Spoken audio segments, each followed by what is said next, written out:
BATB later. Okay, our next writer, he's been here a few times. Some of you probably know him. Gerry Souter. He's a full-time author who, with his wife and partner Janet, has written 53 books about U.S. history, fine arts, biographies, military history, weapons and firearms, culture, memoir, and young adult titles. Gerry graduated from the Art Institute of Chicago and the University of Chicago and has been an art teacher, security officer, newspaper editor, merchant seaman, newspaper photographer, international photojournalist, filmmaker, TV and video producer, writer, and director. Busy guy. The Souter's latest book, The Constitution, explores how this document has been tested over the last 200 years. Gerry Souter, please.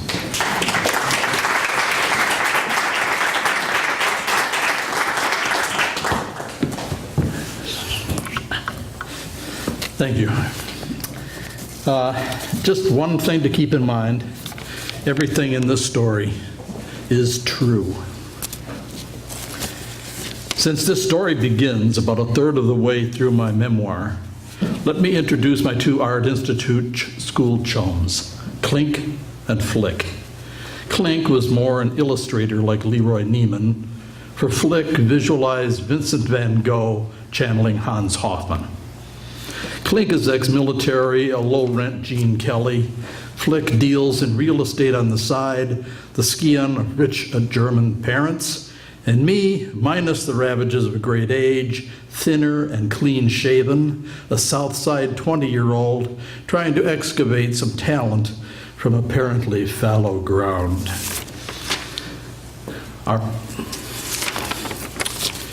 In 1961, it's 1961. Cold cafeteria coffee cools in cardboard cups. Even the cards in our game of hearts are cold. The only woman in our lives is the Queen of Spades. Chicago winter grays our days with never-ending pewter skies sag down across rounded mounds of snow.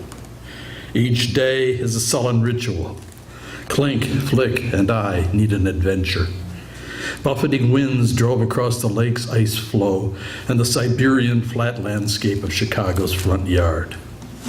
We also desperately needed a change of scene. Flick's parents had a summer house up on north on Crystal Lake, and Flick's mysterious real estate ramblings had earned him enough money to buy a third-hand car. We hatched a plan to drive up to this house on the lake, bring our watercolors, and spend the weekend sketching and painting and drinking. We wanted to be on the road, experiencing a real beat adventure, talking rude, scoffing at conventions, scratching where it itched. Flick even had a bag of weed and some cigarette papers. Our paints, pads, and tackle boxes went into the trunk. We cut our Friday afternoon classes to get an early start and drove through the hard-edged, cold day beneath a crisp blue sky. When we finally drove down ice-rutted driveway to the white-clapboard cabin near the lake's edge, the sun was still above the tree line. We figured we'd dump our gear, grab a beer, our paints and pads, and take advantage of the beautiful light on the snow gathered in undisturbed hillocks at the shallow end of the lake. The cattails poked from the snow like arrows, and clumps of brown, wilted sawgrass resembled huge, white-frosted spiders. We clomped into the cabin, dropped our stuff, and went right for the case of beer that had shared the trunk. That first cold mouthful of chilled beer clinked against my teeth. I shook the can. I was holding a canned beer sickle. Rather than risk forgetting the beer, Clink had loaded the case into the car on the previous evening, and it had frozen solid overnight. "How can beer freeze?" Flick asked, drumming his can on the edge of the dining table that took up a third of the kitchen. Sitting on the sink was a galvanized wash tub. He grabbed it and plunked it down on the stove. "We'll heat 'em up until they thaw," he said, turning on the gas. Nothing happened. No rewarding hiss came from the burner. He bent down, sniffed, still nothing. He muttered and clomped through the doorway. We listened to him crunching through the snow to come to the kitchen's outside wall. "Shit!"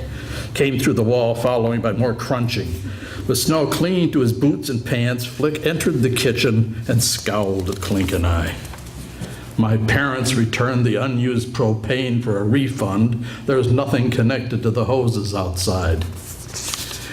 Clink pointed at the big fireplace in the living room, a sooty niche strewn with black wood ash beneath its stone arch. Flick did not look encouraged.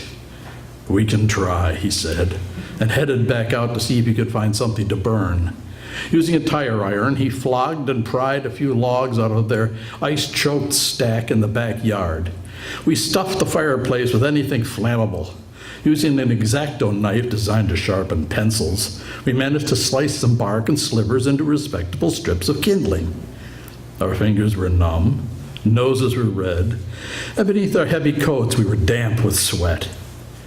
With wooden matches brought along to keep my pipe lit, I coaxed the kindling into spreading flames. The room became animated with our shadows crawling across the walls. Beyond the windows, night had sealed off every view, and we were isolated in the Stygian dark. And then we couldn't see each other, or the furniture. In air that had turned thick, the fireplace had become a smudge pot. Moving the flue adjustment lever up or down made no difference. The linkage had become disengaged. We now had two choices: suffocate or freeze. We decided to eat. A can of sardines was broken out, open, and passed around using one fork found in a drawer beside a dead mouse. That accomplished, we discovered there was no running water to drink, to wash down the salty fish. Nor was the toilet working, and the last one to use it had low hygienic standards. Clink and I decided that beating Flick to death only offered a short-term solution.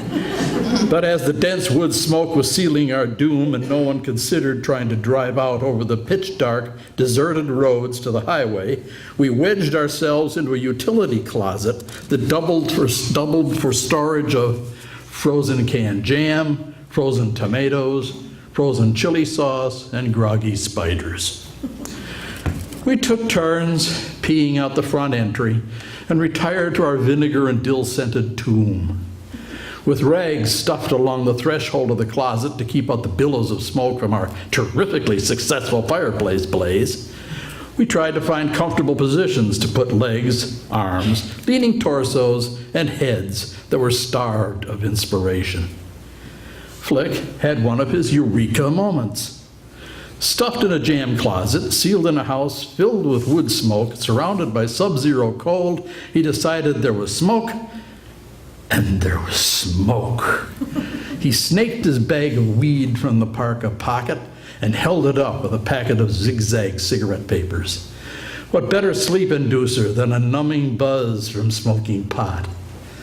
In the dim glow of a flashlight reflected off a wall, we bent to our task. Clink and Flick each rolled a rumpled but workable cigarette while I carefully packed the dry leaves into the bowl of my pipe. This was more like it. 3 men on a match, thumbing our collective nose at bad luck and petty illegalities. I fired another wood match, and everyone touched off their stairways to paradise. For anyone who has not smoked oregano, none of us can recommend it. The crushed vegetable used to season pizzas sizzled down the length of the cigarette papers like a fuse. My puff produced a gag reaction that forced air back down the pipe stem, producing a Vesuvius effect that almost torched the group. After much brushing, coughing, batting out sparks, sneezing, and choked curses, our only hope was that Boy Scouts would find us in the spring. Wishing with all our hearts that we had not assaulted our upper and lower digestive tracts with those bowls of peppered chili and cups of hot coffee in the restaurant on the way up to the lake, we stirred hours later and eased open the door. It was like unsealing an ancient vault and breathing air that had been encapsulated for centuries. Rosy streaks of dawn striped the smoky haze, and groping like released prisoners, we stumbled into frozen freedom. All we wanted to do was escape. Exhaling clouds of breath, we gathered our belongings and shambled into the pink stillness, bringing with us a toxic cloud of charred oregano, roasted tree bark, and nuclear chili bean farts. Flick lurched out last, carrying 6 cans of beer he'd taken into the jam closet with him, and like a mother hen cuddling her chicks, he thawed them with his body. With our goods stowed in the car, we chugged down the beer and added it to the remnants of the chili coffee sardines and to wash away the oregano taste. Finished, we climbed aboard and Clink flicked the ignition. At this point, is it really necessary to describe the infinite depth of silence that greeted that key click? With great world weariness, Flick opened his door, pulled the hood lock, crunched around the back to fetch a screwdriver from the trunk, marched to the front of the car, and hoisted open the hood. He seemed to have aged 30 years as he hovered above the engine block. Clink, who had been riding shotgun, slid behind the wheel. "When I say now, turn the key," Flick shouted back at us. He reached inside, used the screwdriver to short something in the starter motor, and shouted, "Now!" Clink turned the key, and with blue sparks arcing, the engine ground to life. Grind, grind, grind, grind, fa-room. The car shook. Clink worked the gas, and Flick slammed down the hood. He dove in the passenger door. "Drive straight and turn left," he shouted to Clink. "There's a gas station up the highway." Clink obeyed, and we jounced down the frozen, rock-hard dirt road, bounced around a corner, and finally rumbled up to the edge of the slick pavement. Clink swung squealing onto the deserted blacktop. We cheered, and the radiator hose broke. A white tumult of steam exploded from beneath the hood and flooded into the front seats through the heater vents. In a surge of self-preservation, Clink stuck his head out the driver's side window. "That gas station's on the other side of the hill," Flick shouted out the passenger window. We hit the base of the hill doing 60. A plume of steam engulfed the car, the hot, wet cloud turning the interior into a boiling bomb. We zoomed over the top of the hill, and the engine started sounding like pots and pans in a clothes dryer. Clankety-bangety, clankety-bangety, clankety-bangety. In the restaurant connected to the gas station, a couple of truckers and some early rising locals were enjoying their second cup of coffee, mopping up the last of their basted eggs on toast, adding a final splash of syrup to their pancakes. Then someone must have shouted, "Looky there." Whooping over the hill and heading straight down the road toward the diners was a kamikaze bomb, swirling smoke and fire and howling like a banshee. Food was left to cool on the plates, and early risers evacuated in a stampede. "Into the bay," shouted Flick as he eased open his door. "Drive into the bay." Clink saw the gas station sweeping toward us. Reaching down, he killed the ignition and stomped on the brake. The station had 2 repair bays, and the one on the left was empty. "Hang on," he yelled. But he was alone. Flick and I had bailed out and were rolling over and over across the station's driveway apron. With the engine off and the brake pads glowing red, the old car seemed to lose heart. It exhaled a deep breath, shuddered, lost its momentum, and rolled into that repair bay, slowly and obediently, to rest against a stack of Quaker State oil cans.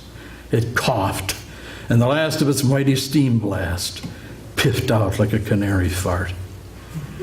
Clink and I limped into the bay as diners and grease monkeys began to come back from the surrounding woods, some with napkins still tucked in their shirt fronts, or carrying the tools they'd been using the moment before the kamikaze bomb had exploded into their morning routine. Flick opened the back door, took out 3 cans of steam-warmed beer and handed them around.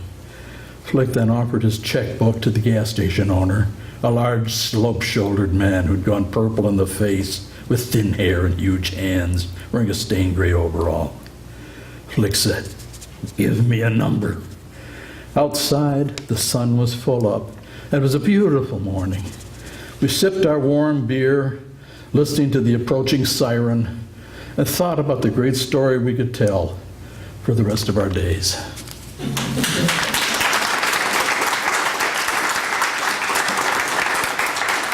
Thank you.